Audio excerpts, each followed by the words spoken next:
तो जो बिगनर होते हैं वो ऐसा करते हैं कि तमाम शाखों को रख लेते हैं और पौधे की ग्रोथ इतनी अच्छी नहीं हो पाती क्योंकि सारी शाखें ऊपर जा रही होती हैं।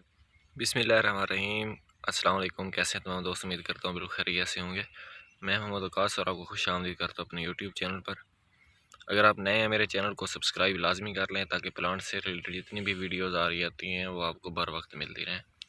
ये मेरे सामने एक अंगूर का पौधा है। ये जड़ वाला मैंने पौधा लगाया था अमीन के, पिछले साल की इसकी ये कटिंग है।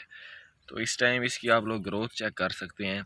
तो इस टाइम हमें अमीन के ना अपने पौधे के ऊपर काफ़ी ज़्यादा एहतियात की ज़रूरत होती है क्योंकि जिस टाइम ये अब नई शाखें निकाल रहा है तो इसके ऊपर बहुत ज़्यादा शाखें निकल रही हैं, मल्टीपल शाखें निकल रही हैं।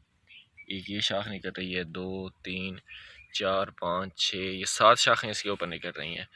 तो जो बिगनर होते हैं वो ऐसा करते हैं कि तमाम शाखों को रख लेते हैं और पौधे की ग्रोथ इतनी अच्छी नहीं हो पाती क्योंकि सारी शाखें ऊपर जा रही होती हैं। तो इस टाइम जो आपने करना है वो ज़्यादा से ज़्यादा एक शाख रखनी है, बाकी तमाम शाखें आपने रिमूव कर देनी है।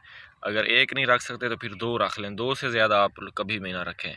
तो ये जो 2 शाखें होंगी या जो एक शाख होगी उसको आपने कम से कम 3 से 4 फीट तक लेकर जाना है।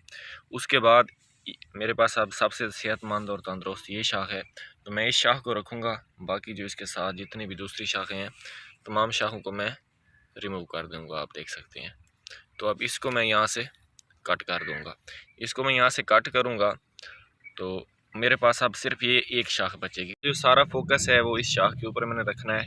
इस शाख को मैं 3 से 4 फीट के ऊपर लेकर जाऊँगा और उसके बाद इसको मैं यहाँ से कट कर दूँगा। यहाँ से कट करूँगा तो इसके नीचे से 2 या फिर 4 जो शाखें निकलेंगी, मल्टीपल शूट्स निकलेंगी, उनको मैं इस पौधे के ऊपर बाजू बनाऊँगा और इस तरह मेरे पौधे की एक अच्छी शेप बन जाएगी। तो आपने भी अपने पौधे को इसी तरह शेप देंगे। इस तरह जो पौधे में हवा का गुज़र बसर होता है वो अच्छी तरह होता है, रोशनी पौधे को मुकम्मल तौर पर मिलती है और उसके ऊपर जो फल आता है सेहतमंद फल आता है।